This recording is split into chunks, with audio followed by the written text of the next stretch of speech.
Thank you everyone for joining me at the Microsoft Research Summit 2021. My name is Damilola Ogunbiyi. I'm the CEO and Special Representative of the Secretary General on Sustainable Energy for All, and I'm here to discuss Sustainable Energy for All and the role that innovation plays. I'm going to first start explaining what is Sustainable Development Goals and what is Sustainable Energy for All. It's really known as Sustainable Development Goal 7. Some of you might have heard it as SDG 7, and it's focused on making sure everybody has access to electrification, clean cooking, make sure we keep on increasing renewable energy, and then we also double the rate of energy efficiency as we go along. And all this has to be done by 2030. So how does this work? Well, my organization is one of the few organizations where the sole purpose as an international organization is to achieve SDG 7 by 2030. And we do this for a myriad of three things. First, we have to make sure this is how we ensure electrification or energy efficiency or renewables is done in line with Paris. This is really the decade of action. The use of data-driven decision-making is so key, and I'll talk about that a little bit later. Partnership with countries that are really at the cusp of these things, that we really need to make sure we overcome the challenges in these countries. And then implementation on ground. We have to talk less and actually relate to some actions. So what is the nature of the challenge that we see in front of us? It's really upsetting to see that in 2021, we still have a scenario where we have 759 million people without access to electricity. And what's more staggering is the almost 2.6 billion people that don't have access to clean cooking. And all the relationships show that we're off track and we won't achieve what we need to by 2030. We're slightly increasing on renewables. We've done better on energy efficiency, but not enough. And it's really important to understand that energy, especially SDG 7, is what will make sure the rest of the SDGs are done, and there's 17 of them. So if you do not achieve universal access by 2030, you cannot achieve your climate goals of net zero by 2050. So breaking it down to understand exactly when we say 759 million people don't have access to electricity, what exactly does that mean? It means 78% of these people come from my continent, Africa, 20% from Asia, there's still a little bit in North America, and the graph goes on. You could also see if you look at them in terms of countries, unfortunately my country is at the top of the list with 90 million people. This does not mean that these countries have not grown in terms of electrification, but what it does mean is that population is outpacing electrification. When you look at it in terms of the access gaps and how it is inequitable energy consumption, it's really important that people like me, born Black African, have such a limited amount of energy. So it takes us, just by response of having 20 times less the amount of energy by probably the average, American, means that we're already at a disadvantage just as being a Black African person, which is actually quite upsetting. So the conversation in terms of Sub-Saharan Africa needs more energy instead of less is a conversation that doesn't often happen, and it's a conversation that is needed to actually actionize to make sure that people get out of energy poverty. So when you look a little bit deeper, you see apart from North Africa and South Africa, the country, Sub-Saharan Africa only has 81 gigawatts installed. It's basically the equivalent of like a country like Germany. And the energy consumption also has an effect on the economic poverty. We all know there's a direct link by economic growth and the amount of energy that's needed. So there must be a prioritization for energy development in Sub-Saharan Africa. When you look at the clean cooking story, it tells a different story. Most of the people, 1.5 billion of them, that don't have access to clean cooking technologies reside in Asia, and 35% of them reside in Africa with 917. These based on the World Bank SMAC figures, by the way. This is the SDG 7 tracking report.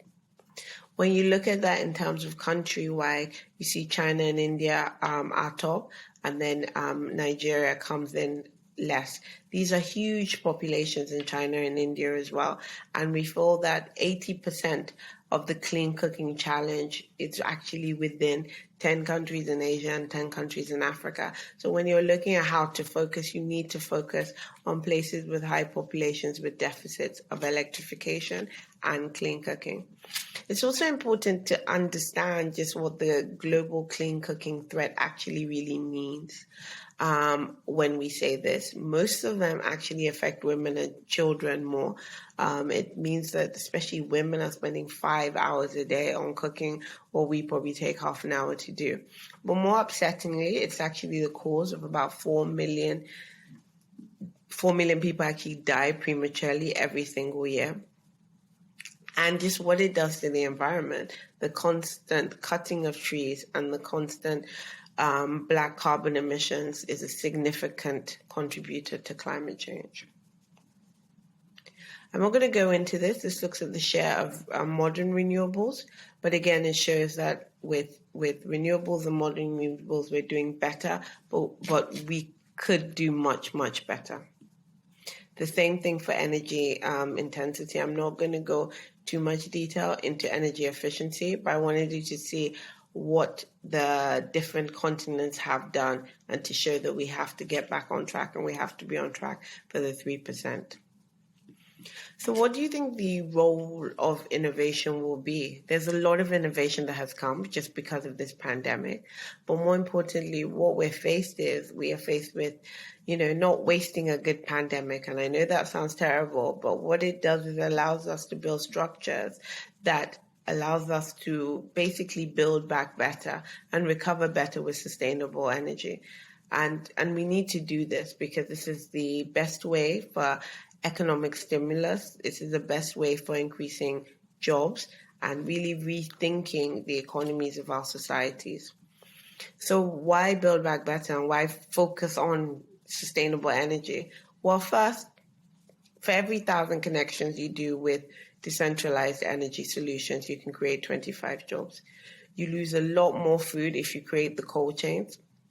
You have 69% more people coming to your health centers. And health is a major issue during this pandemic. There's only about 24% of health centers that have constant electrification in Africa. So while there's not enough vaccines getting into developing countries, there's also the aspect of how they provide adequate power for it. And one of my favorite statistics is to do with gender and women and them earning more wages, 59% increase of wages when they have constant electricity, just from electricity alone, which makes them prime for actually earning the same thing as their male counterpart.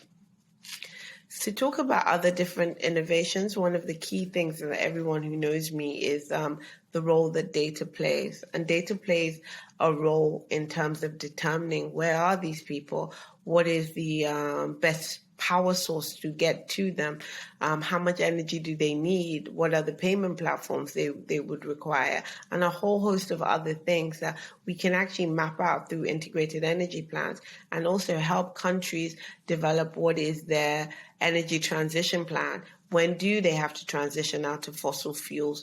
How quickly can they do it? How do they look for new technologies like things like hydrogen is also very important. Innovation in terms of policy and regulatory frameworks, there's so many frameworks right now, but looking at the best in class and making it easy for countries who don't have much money to be able to absorb these and amend as you see fit in just helpful toolkits. That is also key. And then, one of the innovations that's happened really over the last 10 years is this issue of blended finance, how we can use, catalytic, grant or aid funding alongside commercial funding, alongside development finance funding to really, push the boundaries and get innovative offers for the private sector to execute some key renewable projects. I'm just going to look now into more detail when I talk about data and geospatial work, it's really, really important, that when we are talking about case studies, and this one is of Nigeria, like how does everything fit into place? How does the off-grid renewables fit to the grid renewables with the key focus of providing sustainable energy to all? Where are these people? Can they afford the technology? If they can't afford the technologies, what can they afford? And what is their least cost way of tackling electrification, clean cooking, and also cold chains? Another case study is like I said, doing an integrated energy transition plans. A lot of countries are coming out to saying net zero by 2050, which is fantastic, but what are the policies and the modeling you have to do to get to net zero by 2050? In this case, that we saw that, in a country in West Africa, you would have to spend 400 billion above business as usual spending. Where's that money going to come from, even if you have put all the policies in place? So it's really, really important for policymakers, but also the global audience to respond to some of these key things to make sure that everybody transitions, and it's not just a global north versus global south. So I'm also going to go into just examples of just robust policies as it relates to ending energy poverty. Again, I'm going to use an example of my background, actually, when I headed the Rural Electrification Agency in Nigeria. Many of you might know Nigeria is a huge country, and I said earlier, with a huge energy deficit. And we had to not just look at grid supply, we had to look at off-grid solutions. And we did the regulatory framework for mini grids and off-grid based on that. There was also a very, very bold stance of Nigerian government post COVID to eliminate fossil fuel subsidies. And then we also, again, back in my background, worked with the World Bank and the African Development Bank to develop what is called as the Nigerian Electrification Project, which is taking access projects and energy projects and subsidizing them to really make sure no one is left behind. So I've given some African examples and my personal examples. I'm now going to move into innovative finance solutions in Asia, particularly, where they have really been able to have a great mix between the public-private partnerships and also risk mitigation tools, which you always need. So the first case study is based on a rooftop solar financing scheme where several of the Indonesian banks recently started providing retail loads at concessionary rates to encourage clients to install rooftop solar, to put less pressure on their grid and to move to a place more sustainable. Indonesia also going to be heading the G20 next year, so it's really, really important that they get locked in to this program.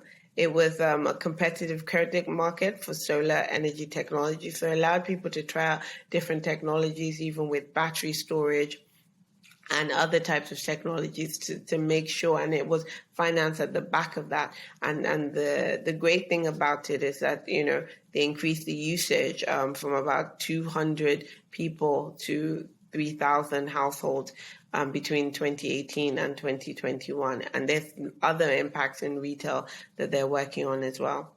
The other example is actually from India. I mean, India's done amazing with their solar commitments. They're also part of Global Champions for the high-level dialogue that happened at the UN a few weeks ago, of which they promised to do 450 gigawatts of energy, and they've just crossed the 100 gigawatt mark.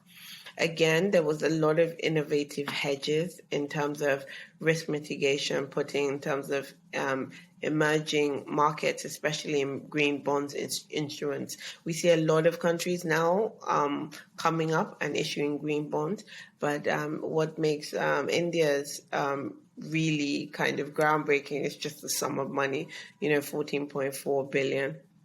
Through green bonds is a huge undertaking, and it really, really sets the pace on where the financing will come from and how the financing has gotten to the emerging markets, what types of instruments we look at for the developing countries. There's also important, as sustainable energy for all, we recognize the need to focus on all innovative areas, but develop fit for purpose results offers. So, one of the key things that we do at Sustainable Energy for All is the energy access and really closing the gap. And we look at it in terms of 4 different frameworks. What are the investment grade policies and regulations needed? The results-based financing is what we do. We have an instrument called the Universal Energy Facility that really provides subsidies for people who want to make connections to mini grids or solar standalone systems. It's currently running in Sierra Leone and Madagascar, and hopefully to spread to other developing countries, both in Asia and in Africa.